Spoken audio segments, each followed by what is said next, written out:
My name is Clancy I, and I'm an alcoholic. And I'm glad to be here. For those who were here last night, I was tired and bedraggled and had jet lag and told my story, and it bored me even. But tonight just watched Wisconsin beat Michigan. Just watched Ohio State get beat by Illinois. Just watched Virginia Tech win the first time they beat Florida State in 40 years. While the rest of you were reading your big books, I was watching television. I am glad to be here. First of all, I want to thank Arlene, our chairman tonight, and her husband Daniel, and Patrick, who came and met me at the airport, because I was really kind of feeling down. I've been up late every night this week for one reason or another, good reasons, and I didn't get much sleep. I had to get up 5 o'clock in Los Angeles to catch a plane. I really didn't sleep well in the plane. I really got off the plane. I was tired, and we'd been sitting on a ramp in Washington in the rain for an hour. And their smiling faces just boosted me up, really made me feel better. I want to say one thing to Alan, too. I gave him a bad rap last night. I said that no one told me I was supposed to speak on Friday night. And apparently he had told me several times. At my age, if you haven't told me within the last hour, it don't count. It's not easy being old, as I'm one of the few octogenarians you'll hear. And when I think about that, I've mentioned this before, but it's worth listening about. When I was about 70, my doctor started giving me iron tablets for my blood, I guess. And I don't know what the hell that's for. But I've been taking iron tablets for 10 years now. And a few months ago, I'm not going to tell you why, but I've been reading some advertising, and I tried my first Viagra. And I didn't know that if you take iron tablets, you're not supposed to take Viagra. And now every 6 hours I face north.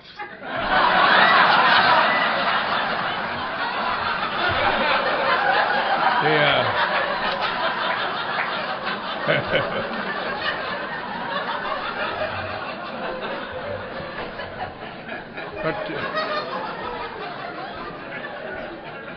I'm sorry that I missed Bob yesterday because I was on a plane. I'm sorry I missed Larry. I always enjoy listening to Larry talk. You're an Ohio State booster, aren't you?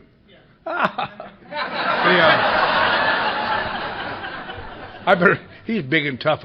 I really felt bad they lost, Larry.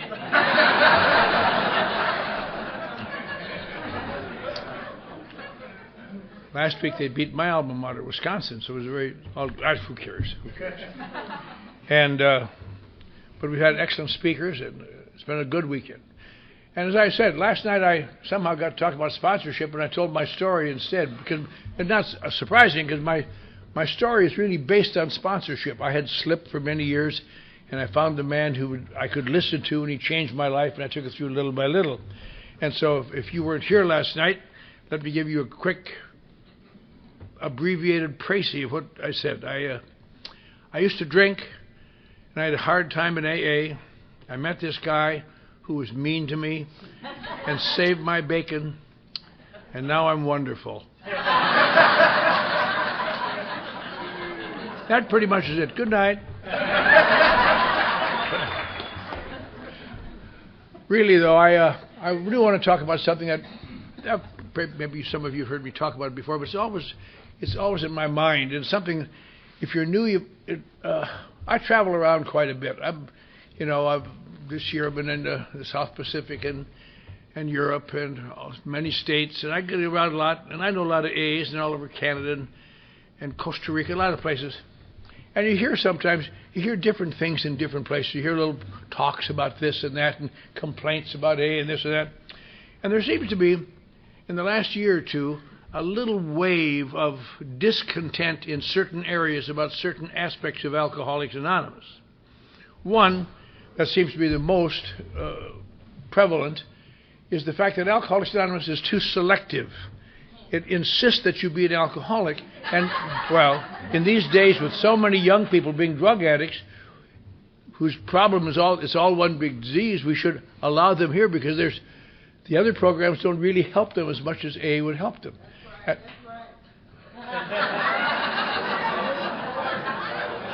Just a simple amen will be sufficient.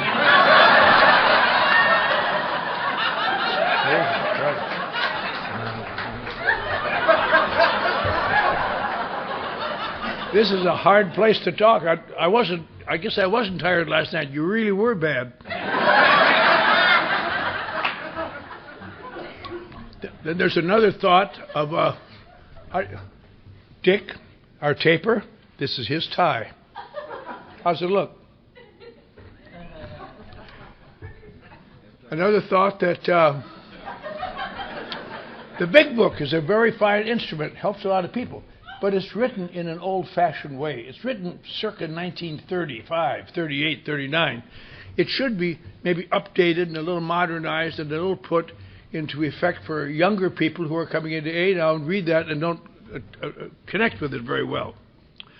And there's another school of thought that believes too many people in AA are playing doctor. They're telling people not to take necessary medications for their emotional problems, and they're not qualified to tell people not to do that. And maybe are killing people by so doing that. Then there's another school of thought that feels that anonymity is out of date. Maybe at one time to protect the people in 1938 or 40, they slunk around and had to be afraid. But today it's almost a mark of merit to be an AA. You see movie stars and politicians all say, I'm an AA member, and it doesn't seem to affect them at all. And maybe that's what we should do so that people realize we do have all kinds of people in AA, not just guys in long black overcoats, but guys who are, and women who are sharp and alert. And each of these things have a school of thought that are believed to be true. And I just want to discuss those things a little bit tonight. It's kind of your instructional lecture for the weekend. You can come back and hear Sandy tomorrow and be cleansed of all these thoughts. I didn't mean that as an insult to him. I meant as an insult to you, but you know. Anyway, first of all, why in the world have we maintained this isolation of having to be an alcoholic, to be an Alcoholics Anonymous, when so many problems are very similar to ours? Heroin addicts and cocaine addicts and pill takers and marijuana smokers, all sorts of people who need the same recovery. And to understand that, we almost have to go back and understand the nature of alcoholism. You know, there's been a history of alcoholism, written history of 4,000 years, of people like us. And one of the things that they don't ever write about, I guess, nor should they perhaps, but there seems to be types of alcoholics, at least two major types of alcoholics, and you and I are both familiar with them, although we don't know it, perhaps. There's a type of alcoholic who seems to be an alcoholic by anywhere you measure them. They drink and get in trouble and have bad times, and something happens that really threatens their security, and they lose a job or they lose their family or somebody dies, and they quit. And they never drink again. And a lot of people, I know several people like that who don't drink and haven't drank for years and I wonder why I go to AA. The same type of person who, if they become physically addicted to alcohol, now you don't hear much about that, physical addiction to alcohol. You hear about physical addiction to drugs and how dreadful that is. I'll tell you something odd. The physical addiction to alcohol is much more lethal than the physical addiction to drugs. If you take 10 drug addicts and put them in a room, and for 10 days, when they open that door, they're going to be awfully sick. You take 10 addicted alcoholics in that room, half of them will be dead from convulsions and just terrible, smashing their heads, and just terrible. These are the people for whom treatment centers were originally created, to withdraw people medically from addiction, step by step, medically withdraw them, and incidentally along the way show them the nature of their problems, what they've been doing. And there are people like this, and they come out, and they quit, and they never drink again. There's a big hospital up in Seattle called Schick Shadell, and they advertise, we will cure your alcoholism in 1 month and 2 follow-up visits, which sounds ridiculous, except they have a whole list of names of people they've done it for. And I know some of the people come out and they say, yeah, that's record of my sobriety. Then there's another type of alcoholic who seems to be an alcoholic by any way you measure them. They drink and get in trouble, can't stop. And something happens that really threatens their security, lose a job, a family, somebody dies, and they quit. But they always eventually drink again. And these same people come out of treatment centers with tears of sincerity rolling down their cheeks. And they quit. But they eventually always drink again. And these are the type of people who have puzzled everyone for all of these years, puzzled people to try to help them. At one time they thought they were possessed by devils. They'd put them to death if they're worse sorts, and send them away and hide them. And even in my lifetime, when I was a little boy, I didn't know or didn't care, but when I was a little boy playing around the streets of Eau Claire, Wisconsin, there still was no answer for these kind of people anywhere. And they had the Keeley cure, where you'd go in and give you some alcohol with drugs in it that made you terribly sick until you drank enough and said, oh, I don't want any more. But as soon as you got out for about 10 days and you found a bar without any drugs, I don't know, sorry, I'll try it. Boom. Nobody ever stayed sober. One of my favorite cures had a full-page ad in the Times in the late 1970s, tell you how long they keep doing it. A Seventh-day Adventist hospital outside of Los Angeles had a full-page article how they recovered alcoholism without Alcoholics Anonymous or other programs. And I read it with some zeal, of course, to see what the story was. And it turned out, now Seventh-day Adventists are death against drinking, but they realize it goes on. In their hospital at White Memorial in Los Angeles, they took one whole ward and made it into a bar room with a bar and a back bar and a bartender. And send these guys there for treatment. He'd come in the first morning. The bar says, want a drink, pal? Well, you got some drugs in there? Supposed to make me see? No drugs, no nothing. Are you sure? Swear it. Pour him a drink. They give him a drink in a little glass that had a cord, so they, I guess, couldn't take it to their room. Hey, you Seventh-day Adventists know what you're doing. Give me another one, will you? This go on for several days. The guy started feeling pretty good. Go and have his morning drink. As he took it, they'd shoot a shock through that cord. Hold the ice next time, Jimmy. Yeah. And they'd give him a drink without it. Oh, that's more like it. Then pretty soon they give another one with it. After all these poor guys here in the morning, you want a drink? Yeah.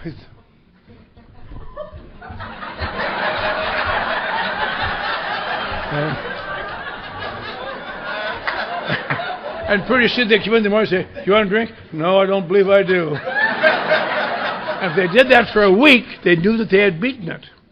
And they had 100% recovery. And it was really wonderful. But for 2 years, somebody did a follow-up, and they were all drunk.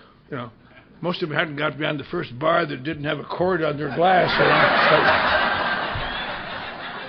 You wonder why do these people keep drinking? And science has tried everything they know how, and religion has done a lot of things. They've scourged them and they've prayed over them.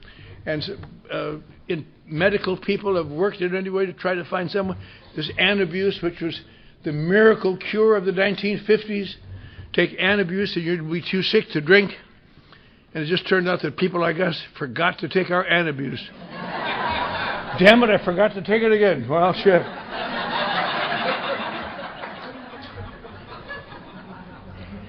Most of us haven't seen many of these intricate plans that people do. What people like us are familiar with seeing is the look in the face of somebody who loves us. That terrible look of sadness and, oh, how could you? Look at you. You promised. You were doing better. And the children were feeling better. And now you're drunk. How could you get drunk? And the only answer to that I know is, leave me alone. Because I don't know either. All I know is it seemed all right at the time. And these are the type of people that baffle everybody. And these are the type of people that everyone has tried to help forever. And in 1935, these two guys got together in Akron, Ohio. Which incidentally, you think about this, there was a matter of seconds and inches a little before that we almost didn't get here. Bill Wilson got sober in his spiritual experience and went to work at the Oxford group and helped drunks and took people at home and took care of them and take them to meetings. And the Oxford group, are pretty high quality people. And they got in private homes. They discussed things intellectually. And Bill Wilson would bring these old rotten street drunks in, and they'd sit there and I believe you're vomiting on my shoe. Which is one of the reasons they try to discourage him. But Bill Wilson did this for 6 months. One morning he got up, and the guy he'd brought home last night, he was going to help, decamped early in the morning. Apparently took some stuff out of the kitchen to sell for wine. Again, his little wife got up, who had married this little cute little society girl. She was now old before her time, trying to live with this condition. And she had started to get gray, and she put on her little sweater with a patch on the sleeve, going off to her work in the cheap department store so she could make enough money to pay for his not doing anything. And he had a terrible wave of self-revulsion. And he said, "Oh, Lois." He said, "I'll tell you, I don't know what happened. That hospital, I thought something good had happened to me, but I'm going to quit doing this. I'm going to get a job. For 6 months, I've tried to help people, and not one person has stayed sober, and I'm all done doing it." And right then, your life and mine hung by the thinnest thread possible. And she turned and said something that changed the course of history. I had lunch with her a number of years ago in Connecticut. I said, "How in the world did you ever think of that great answer, Lois? Did you change the course of history?" She said, "I don't know, it seems so clear to me." He said, "Not one person has stayed sober." And she said, "You did." "Oh, yeah." That's why old-timers don't have much hair in front. You just go...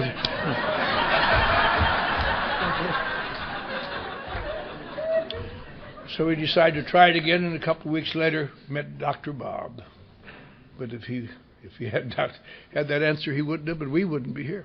But anyway, what happened was, as you remember the story, Dr. Bob didn't want to talk to this guy. Drunk under the table, as you so nicely put it. Your type of guy, was that? Yeah. I'm his sponsor. That is his type of guy. Anyway. His wife said he can't come and meet anybody today because he's too drunk, but he can come tomorrow. So his son, Dr. Bob's son, young Smitty, they called him, he's dead now, but he talks about going out there and driving his father out there because his father's too sick to drive, and telling his mother, he said, "Ann, I'll talk to this man for 15 and 20 minutes, but I can't stand any more lectures on my drinking. I'll do something about it. I'm trying to do something about it. I don't need more damn lectures." And they got out there, and these two guys finally went into a room to give him his 15 minutes, and they came out 4 hours later.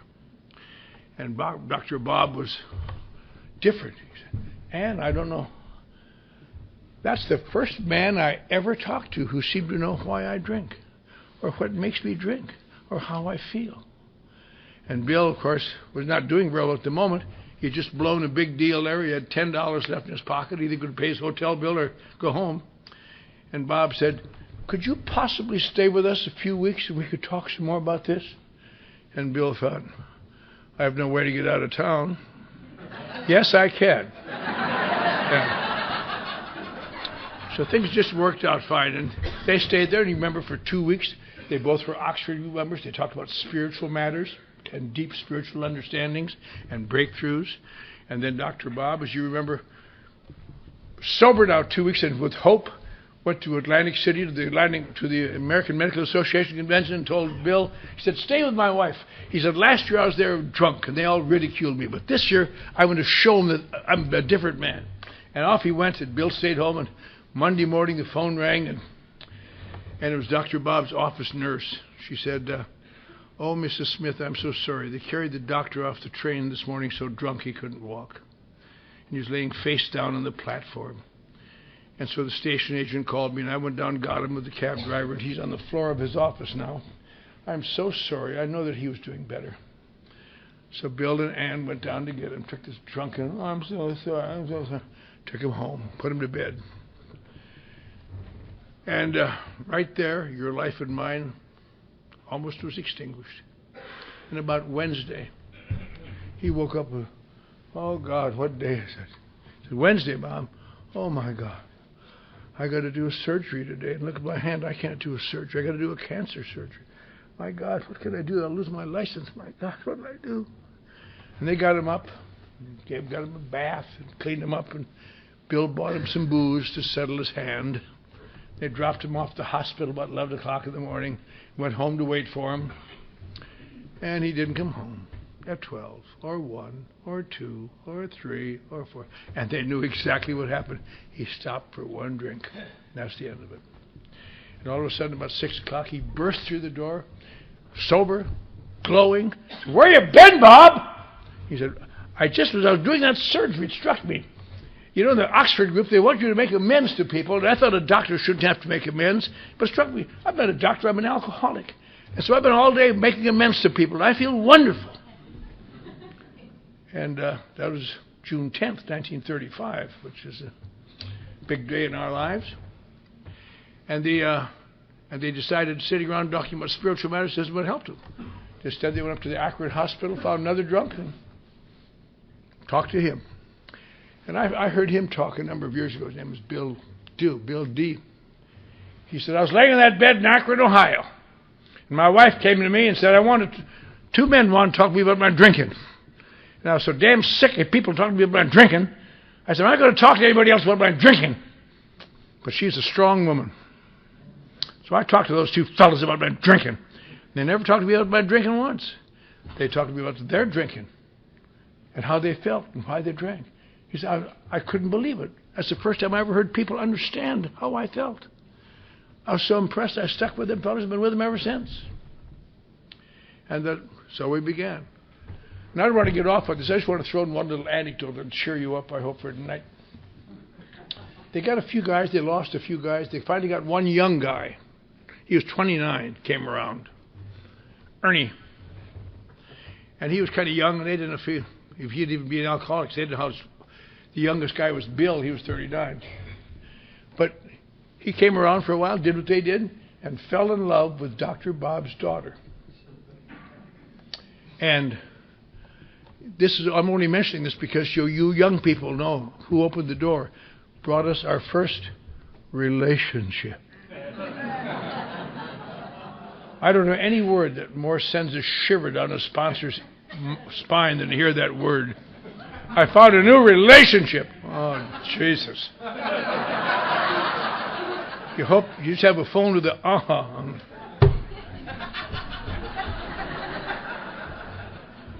And they got married, which was lovely. It's kind of lovely.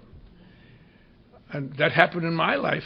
My youngest daughter married a guy I sponsored named Tom Nutman. And I was against it, but the women knew more than I did, of course. So I want to tell you the absolute golden example of mixed emotions. It's watching your youngest daughter glowingly go down the aisle to marry a man whose fifth step you've heard.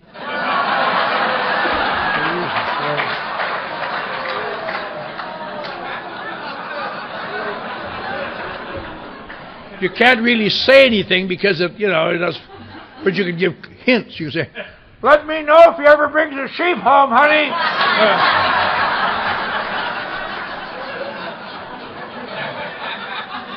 And of course they told him, now, you got a new bride. You shouldn't be running around the wee wire at all these meetings to try and help all these people. You stay home and take care of your wife for a while.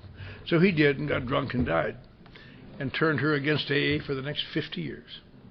But AA little by little grew, as we all know. But it always boiled down to this.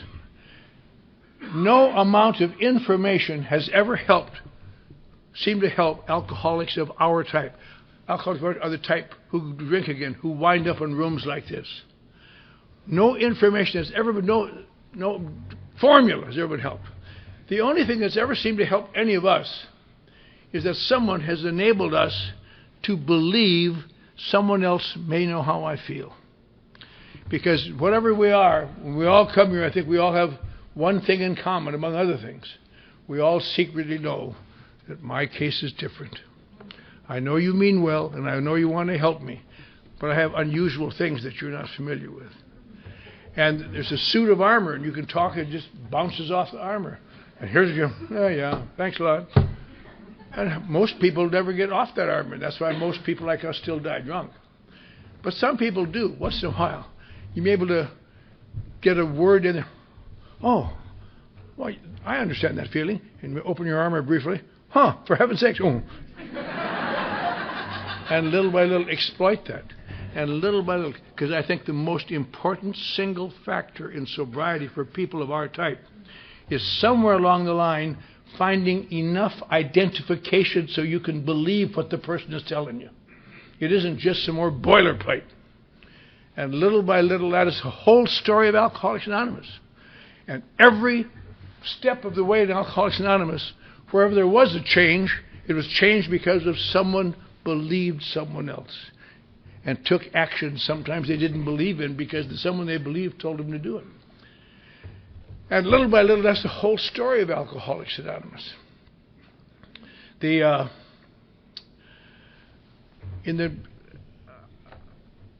A great many people still we can't get through to. I see people like us dying every day of my life, in my work. And I've been able to sponsor a lot of people, and I can't get through to them.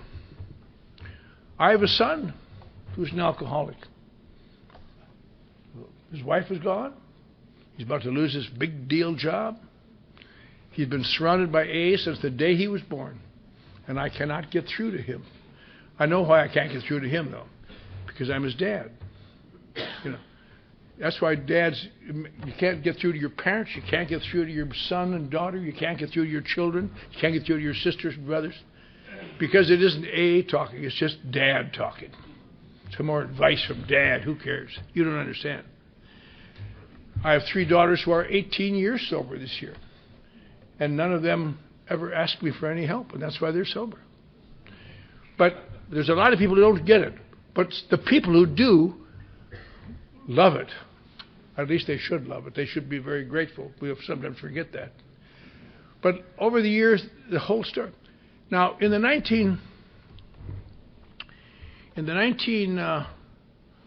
early 1940s, after the Saturday Evening Post had this article on AA, which really brought forth a lot of people. There were groups formed all over the United States, and some in Canada, some in Ireland.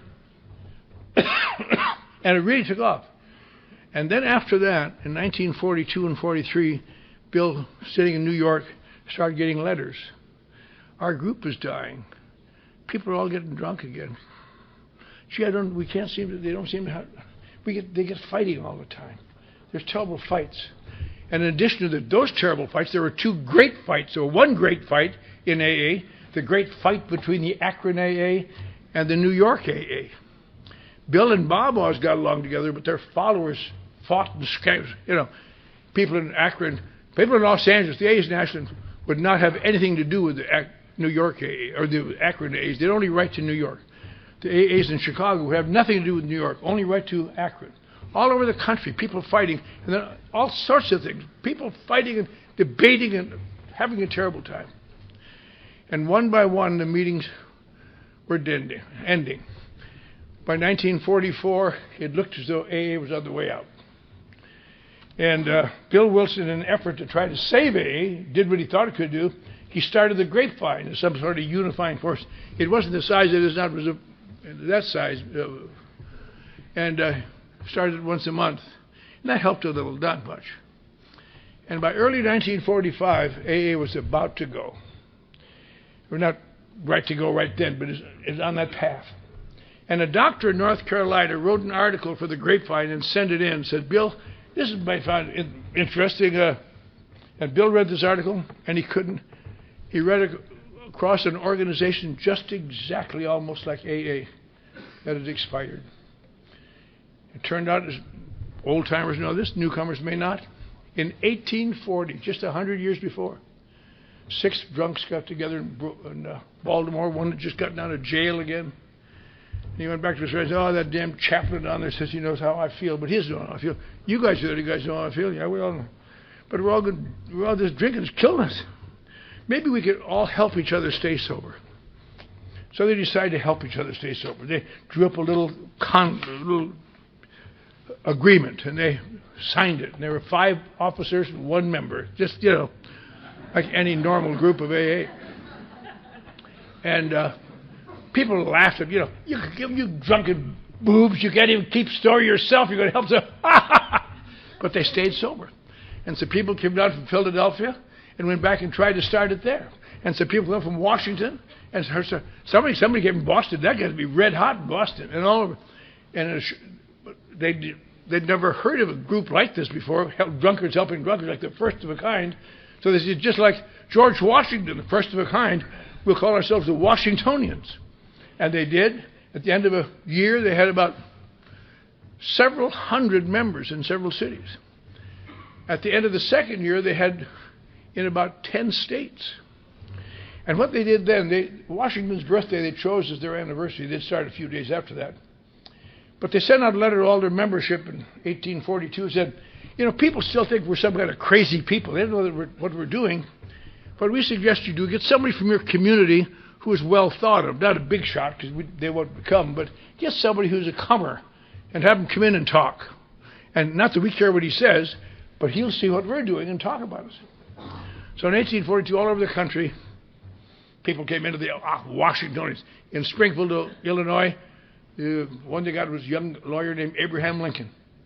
And he, if you read a book of Lincoln's speeches, you'll read about his speech to the Washingtonians. And a lot of it's just long speech, but the paragraph is so touching. He said, I know you men. I know you in this city. I know you're intelligent and good men. I just don't understand your thirst. I don't have your thirst. But since you have your thirst, I'm so glad you're doing something about it. And by 1843, the big entertainments in the world at that time in the country were mass meetings. Because there was no television, no radio, no nothing. They have a mass meeting. They bring in some interesting speaker and he'd talk. And they got a couple of these interesting speakers into the Washingtonians. So they went out and talked up the Washingtonians to mass people. And by 1845, they estimated their membership was 100,000 sober drunkards.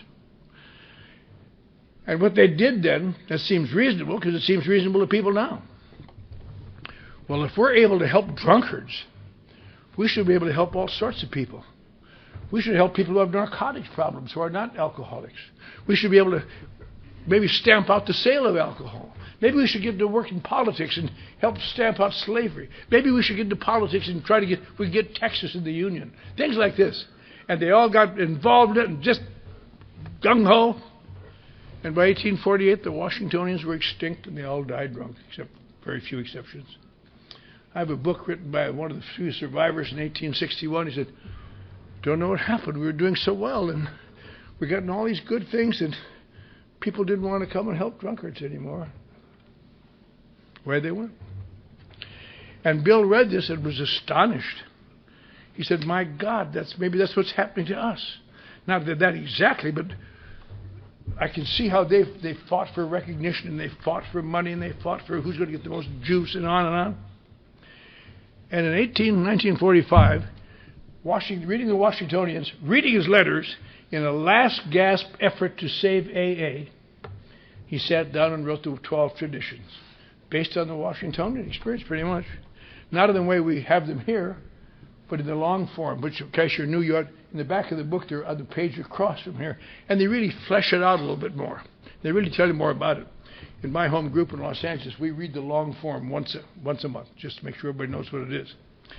And he introduced them one by one in the grapevine. And unfortunately, AA at that time had the same major problem it has now. We don't know how to overcome it. It's full of alcoholics. Right? Nasty bunch. We don't want your damn rules. We're here to find love. A lot of people wouldn't take it. And Bill, you read about he rides around his motorcycle in little towns and his wife in the sidecar explaining that these aren't really rules. We're trying to do things. And so sad. Of the archives in New York, they have a couple of letters that say, Dear Bill, please come and speak at our anniversary, only if you promise not to talk about the traditions. If you're going to talk about the traditions, don't even come. We'll get somebody else. I mean, that much how much feeling there was. And by 1949, some people had accepted it, some people didn't. And Bill and Dr. Bob decided we have to somehow get all these warring elements together somehow. And they said, maybe we can just have one meeting somewhere where all these people from California meet people from Florida, meet people from Akron, meet people from New York, we get along. So they told their followers, find us a place to meet. And the people in Akron said, well, we'll go to a meeting. We won't go to New York. And the people in New York, not to be outdone in spirituality, said, we'll go to a meeting. We won't go to Akron. So Bill and Dr. Bob got together and they, Cleveland. Right. So the first major group of sober alcoholics got together in Cleveland, Ohio, at the end of July 1950. And I have the tapes of that convention. It's fascinating. The quality of the tapes are bad. But you hear that, most of the speakers were non-alcoholics. They're still trying to impress people that they're not really eccentric. The warden of San Quentin talked, and the head of somebody from the government, and this and that. One of the highlights was on Sunday afternoon. They had Bill and Dr. Bob talk. Dr. Bob was dying of cancer, so they thought he probably wouldn't talk. He said, you want to talk to you, Bob? He said, I've got to talk. He said, I'm 15 years sober. Next to Bill, I've got the longest sobriety in the world. And so that day, his son on one side, and he took this tall, gaunt man to the podium, and he gave a little talk, which has gone down in history as the Gettysburg Address of Alcoholics Anonymous. He so wanted to communicate, and he's the first part of his talk was just kind of blather. I mean, usual talk, I want to welcome you all to Cleveland. I hope you go back and tell the boys and girls in your group that we're all doing the same thing. We get out of AA what we put into it.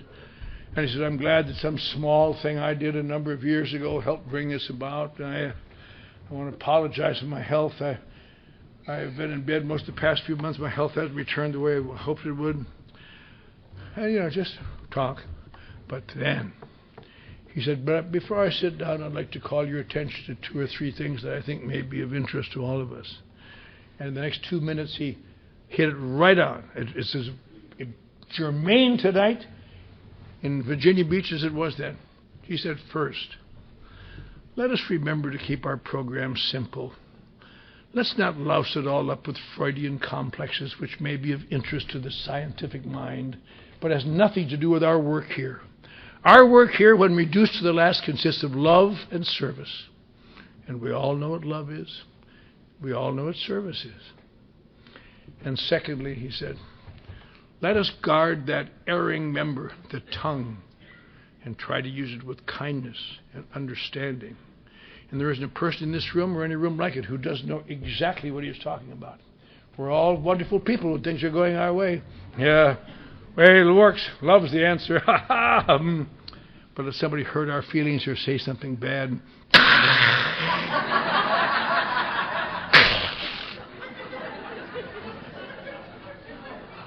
you're on pills, you son of a bitch.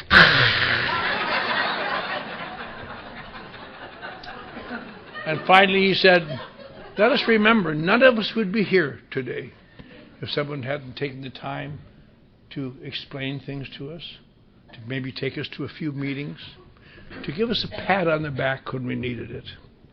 I hope none of us ever reach that stage of smug complacency where we are unable to help our fellow man, fellow sufferer. That's all. Thank you. And he sat down and died shortly thereafter. But the highlight of that meeting really was they had 6 young guys get up. I don't know who they were, but they sounded on the tape as though their tails were wagging, just excited. And they explained the traditions, what they were for, and there weren't rules. We have no enforcement procedures. It's just that I'm trying to save AA and did a very good job. At the end of it, Bill Wilson got up, and I'm sure he was still not quite sure that these pukes are going to vote for it. So he said, we have now heard the traditions read. Seeing no objections, they're accepted. And saved our bacon. And they began to grow a little bit and flourish because people had a structure in their meetings and their programs to know that we have to practice to lower our egos to understand what we're here for. But anyway, so AA really grew. And but even so, all of these years, the biggest thing that happened in the 1950s, late 1950s, there was a guy in Los Angeles named Jim Willis who was a gambler as well as an alcoholic. And he would bring his gambler friends to AA to see if you could be helped. And I don't understand all this talk about drinking. I don't want to go to that meeting, Jim. So he wrote to New York, became the first person to ever get permission to use the 12 steps in another program. And he founded Gamblers Anonymous. And he found Gamblers Anonymous and became the most successful of all the non-AA 12-step groups. All over the world now, if you go to a GA meeting, you see Jim Willis's picture on the wall like we see Bill Wilson's. I knew him quite well as a good man. In the mid-1960s, he was so active in GA, just traveling all over in GA, that he really didn't have time for AA much to speak of. So everybody was very sad when he got drunk and died. But as they said in GA, he never gambled again. And then the next year, over in North Hollywood, some guys who were heroin addicts as well as alcoholics wrote and got permission to use the 12-step for Narcotics Anonymous. Then a couple years later, out on the west side of town, some guys formed Cocaine Anonymous. Then a lady formed Overeaters Anonymous. And these are the 4 big ones, of course, and they're all quite successful using our steps. But only for one reason. The steps were the same, the recovery's the same. But people didn't identify unless they were hearing someone with the same problem they had. I really didn't understand that ever until I was about 2 years sober. I was about 2 years sober. I was doing pretty well. I had a job, had no front teeth, but I learned to carry my lip like that.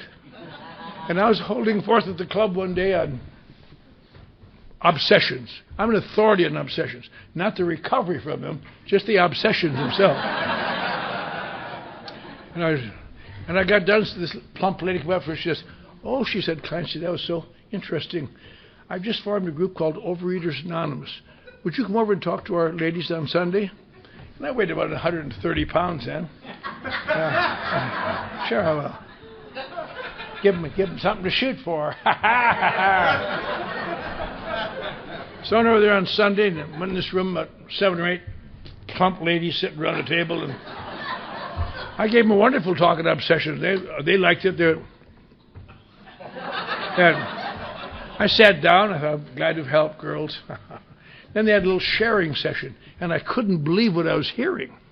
A woman over here had a little boy, just had his 10th birthday. He was in a military school in Long Beach. Her husband was down to get him. She had the birthday cake ready for him. She took one little bite to make sure it was all right, and then one more little bite. By the time they got back, the whole cake was gone, and she felt just so terrible about it. And I didn't say anything because I'm too nice a guy, but I thought to myself, "Jesus, just take a piece of cake and forget it. For Christ's sake, what's wrong with you?" Woman over here talking about eating ice cream. She said, and her husband, angry that she eats ice cream, he sent her out at night to have her ice cream. Just, as soon as he leaves for work, she's got a cast that she just loves ice cream. And I didn't say anything. I'm a nice guy. I thought to myself, no wonder you're fat, for Christ's sake. Anybody would be fat eating ice cream like that. My favorite was this woman over here who said she ate till she couldn't eat anymore, then put her finger down her throat and vomited it up so she could eat some more. And I didn't say anything. But I thought to myself, don't bother shaking hands with me after the meeting. Greasy old finger. I mean, I can see doing that for drinking, but not eating. I've done it for drinking a lot. My Saturday afternoon, sun's still up. I'm drunk. Shit. Now, what was the difference? I understood very well. My mind was clearer than it is tonight.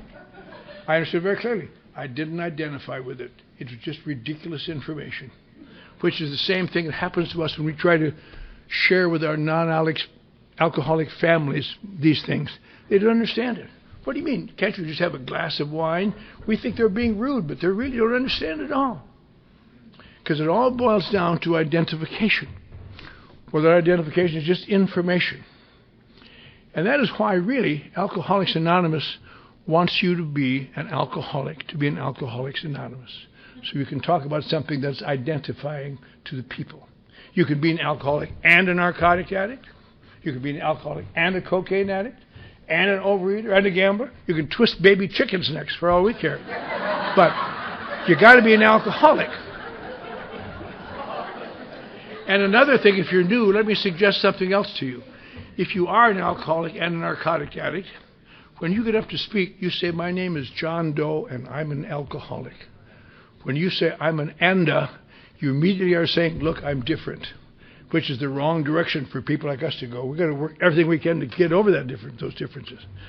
So really, that is the reason. We're not being exclusive towards people. We just have to.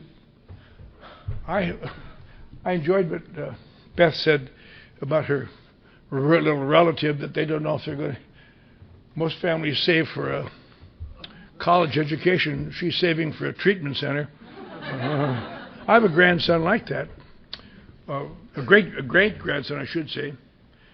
And I have a little different take on it. I don't know if he's either a potential alcoholic or he's the spawn of the devil.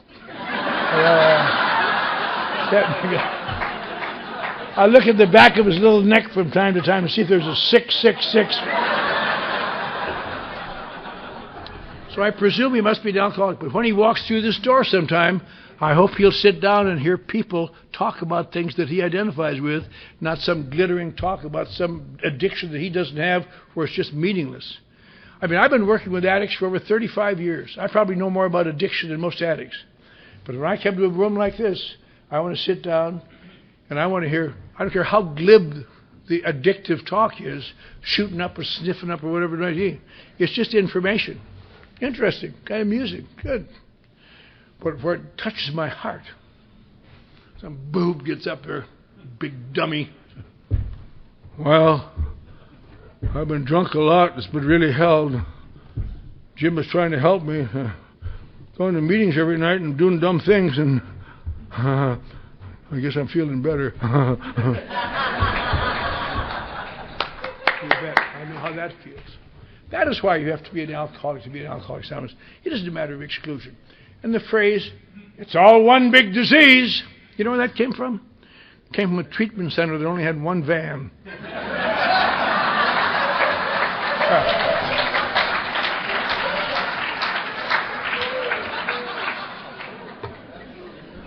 Secondly, I talked too long on that subject. I'll have to quiz through the next 3 or 4 the next 3 minutes.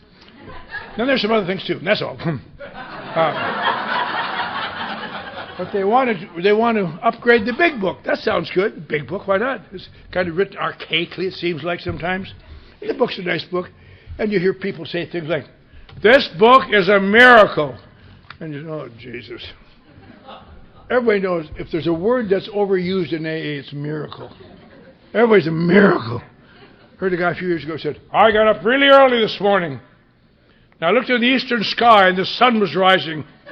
And I said, it's a miracle. I've been given another day of sobriety. Oh, Jesus. Get up early tomorrow and have another miracle, you gumbo. You know.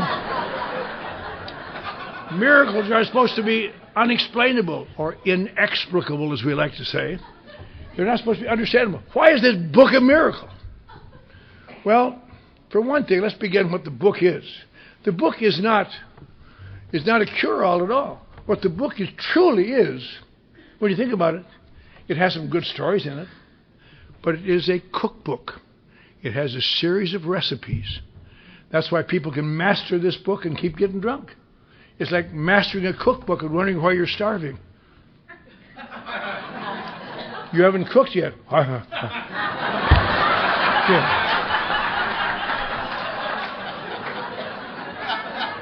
You have to do these things. You have to take these actions. And you must, and that's why there's a whole school in AA now where they study the book and get together and study the book and go over the book, and you can't get them to help anybody, you can't get them to do anything. We've got our book study again tonight, and they're going to talk about this true meaning of the first sentence of chapter 3. Jesus. And they, which is all right, if they want to do it, that's fine. But in my understanding of Alcoholics Anonymous, this book is written. Now, it is not written as an entertaining thing. It is it deals with human emotions, not intellect. Intellectually, this book is not, I mean, it's a good book, but it's not a cutting edge of intellect. But it deals with human emotions and what to do about them, and doesn't seem to be a great deal to anybody who reads it who aren't familiar with AA. But what makes it a miracle is this. It was written by a guy that didn't know enough to write it. 3 years sober, writing this book. It's kind of funny. Young people today, or my era even, said, 3 years sober. God, they must know enough to write a book by then. That's a long time. But you get to be 3 years sober, you realize you don't know enough to write a book. By the time you're 5 years sober, you just try to be nice to people 3 years sober. Come on back, Jimmy, you're doing a good job. By the time you're 10 years sober, you hate to send people 3 years sober for your coffee. Was that 1 cream and 2 sugars, or 1 sugar and 2 cream? I'll get it myself. By the time you're 20 years sober, you hate to have people 3 years sober unattended on your property. Let's see how they work out before I let them loose. But this guy, 3 years sober, surrounded mostly by failure. We forget that. Most of these people were all getting around. Very, very few people stayed with him for a while in the early days. In fact, when they wrote the book, what a great breakthrough. Got these guys to write these stories in the back. Most of them drank again. You know, sobriety was a tenuous thing. But he wrote this book that he didn't know enough to write. And it's a miracle because that book has changed more alcoholic lives of our type than all other therapies combined in the history of mankind. Now that's a miracle. And is so... Did you move over there? There's going to be a Greek chorus out here. Anyway. But that really is a miracle. And people say, well, up to it. Now I said, why don't you show me what you mean? Give me an example. I'm not going to change something that works for something that somebody 28 minutes sober thinks is wrong. Screw you. You know, let's see it. Let's see it. Try it somewhere for about a year or two, and I'll try it. That book is not. No doubt, it's not fascinating. When I first got sober, my sponsor had me read that book. First time I came to AA, and all my reaction was, "This is one of the dullest books I've ever read." Many years later, I came off Skid Row with everything kicked out of me. Went to AA, and my new sponsor said, "Read this book," and I read it. And much to my surprise, it was even duller than I remembered. But as a result of taking actions, the book came alive. It's the only book I know in the world that gets smarter every year you're sober. Huh, that wasn't there last year. You know, really, great thing. I don't think we'll change the book at this time. It was brought up a couple of years ago in New York, the big convention of delegates. Let's change the book. And thank God it was voted down. We'll change the stories, because they're opinions, but not that first 164 pages, because that works. Then there's one more thing about the playing doctor. And I suppose it is irritating to hear people tell you not to do something your doctor told you to do. But one thing that's kind of dangerous in AA today, there's such a plethora of new feel-good pills that a lot of people get on them. For example, antidepressants. I don't think it's much of a big secret that most of the treatment centers now put them on antidepressants. They come out of there addicted to antidepressants. They say, but you can't get addicted to these antidepressants. No, you can't, but you are. Just like you can't get addicted to alcohol unless you're an alcoholic. We get addicted to anything that makes us feel good. And they come out, and what people don't realize, they're designed for short-term use. In the long run, many times they turn on the taker and make them more depressed and cause suicides. There's all sorts of literature on that subject. And I'll tell you, when I see somebody on antidepressants, if I'm responsible, they ask me to be responsible for their actions. I tell them, I want you to get off them. But they're so strong now, you can't just get off them. So what I do, I don't know what anybody else does, but I say, I'll go to your doctor with you, and let's try to wean you off little by little by little. Because some of these things are so now, you get off them, you become psychotic almost.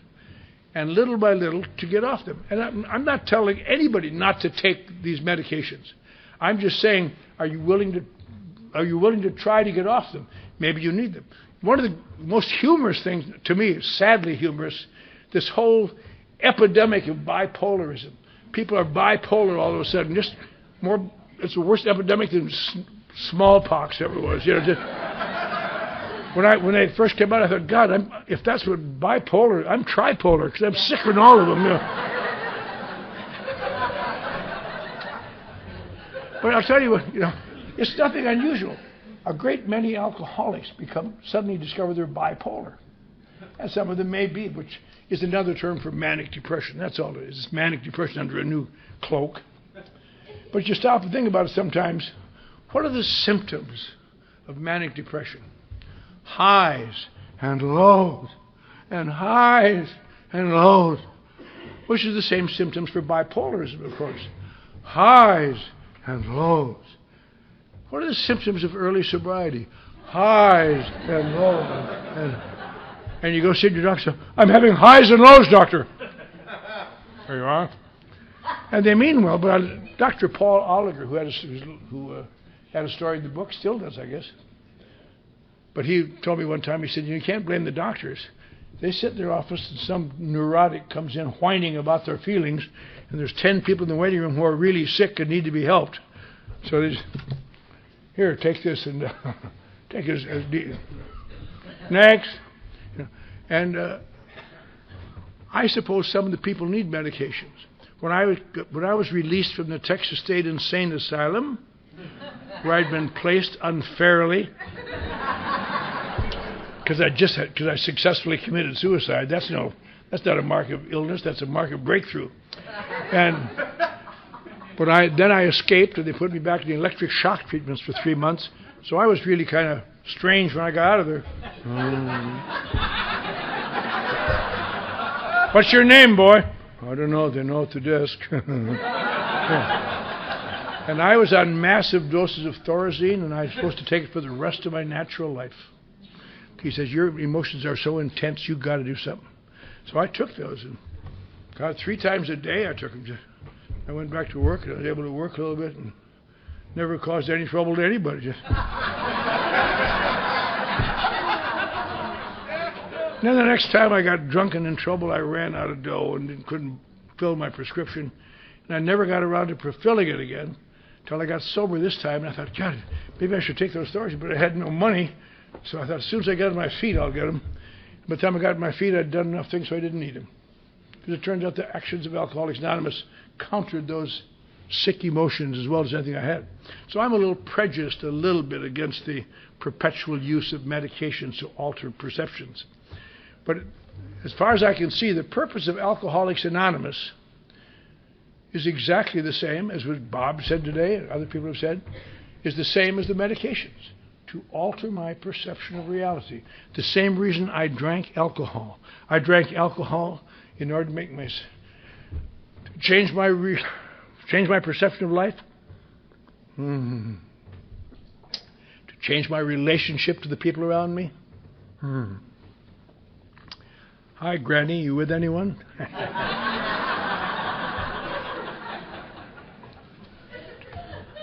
And that's what AA is about, it seems to me. That's what these medications are about, to change my perception of reality. That's why they call this a disease of perception.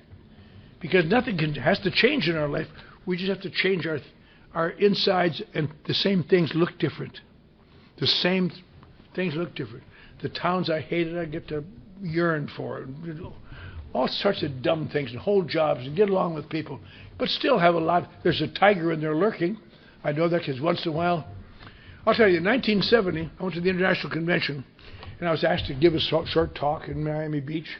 And I was thrilled because the first speaker that morning was the guy who took me to my first meeting. The last speaker that day was my current sponsor, Chuck C. And I was the noon speaker. And God, I was just surrounded by people. And I gave a goofy talk. And at that night, I thought to myself, at that time, they had just started holding hands for the Lord's Prayer. It came out of Brentwood, a big effete group in Los Angeles. And so I never would hold hands. That's true. People on both sides have their hands. Not me. I'm alone with my God. Get away from me. But down there, I thought, I got to stop being such a horse's ass. I'm going to start holding hands. I'm going to get along with people. I'm going to bring us this. I'm sober 12 years. I should bring some spiritual understanding instead of being such a controversial puke. And I came home, and the next day I decided to go to work. I'm really going to knock him dead. Got on the Santa Monica Freeway, came underneath the harbor, or San Diego Freeway. A little woman came off in a car and almost killed me. Just missed me that much. And the new spiritual leader of the West Coast had his window up and said, "For Christ's sake, what are you doing up there?" Well, maybe I'll go to a couple more meetings. I've never seen anyone in AA or anyplace else, if you press the right buttons, who don't give. Which is the same reason, I guess, even though this is considered old-fashioned, I don't have any alcohol at my house. Because I watched two guys, in a moment of insane rage, grab a bottle and drink that they wouldn't have done if they had to go outside to the next door to get it. When my daughter got married, we had a reception in the backyard, a lot of champagne. I kept it in the garage overnight. If I wanted to drink, I'd go drink it. But I wouldn't get up half asleep and crazy and drink it. Because I just think there's a tiger in all of us that we have to make sure he stays in his cage. But I think that if anybody comes to me tomorrow or Monday or Wednesday night at the meeting and says, "I want you to be my sponsor, I want you to help me," or whatever it is, and I'm on medications, first thing I'm going to say is, well, you may need them, but let's try it without them, little by little, because otherwise you may die as a result of them. So that's all. I don't think people should play doctor. Get off those things. But I think you ought to think about maybe finding a way to help them. And the last thing, of course, is anonymity. Why should we remain anonymous? Maybe once upon a time when people had to carry that, talk about this the first book with this big yellow cover, people would take the covers off and put it on backwards so people wouldn't see what a garish thing, Alcoholics Anonymous. But over the years, it's become almost a mark of distinction to be a sober alcoholic. I don't mind telling people, I'm also people I'm an alcoholic, anonymous member. Why would we maintain anonymity? At one time, they thought, of course, that it was to protect people. But over the years, it evolved into something entirely different.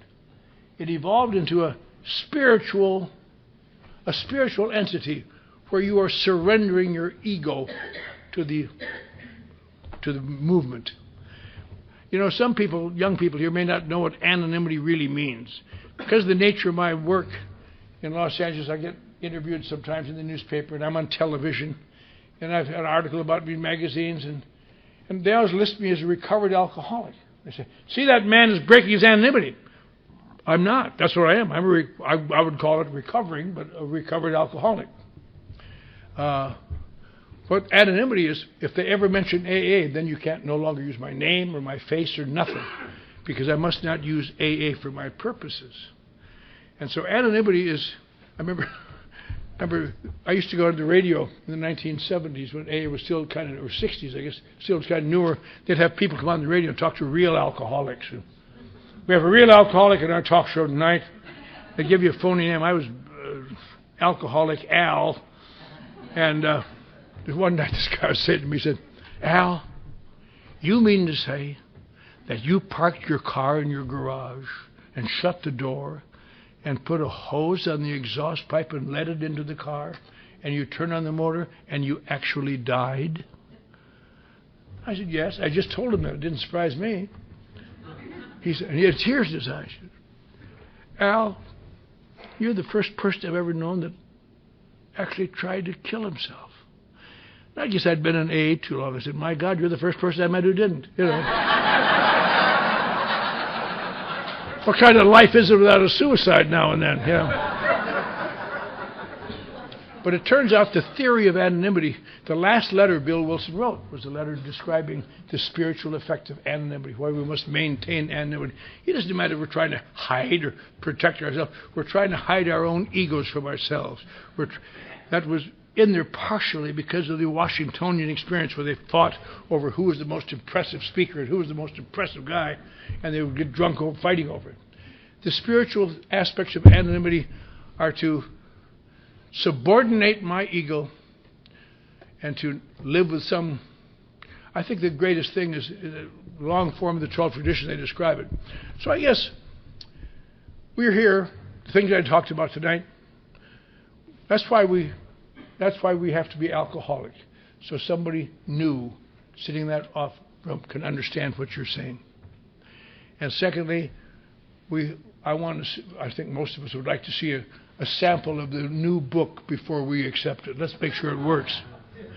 And we don't want this to turn into a group of pill-crazed, technically alcoholically sober people. I want to get my medallion tonight if I can find where the podium is.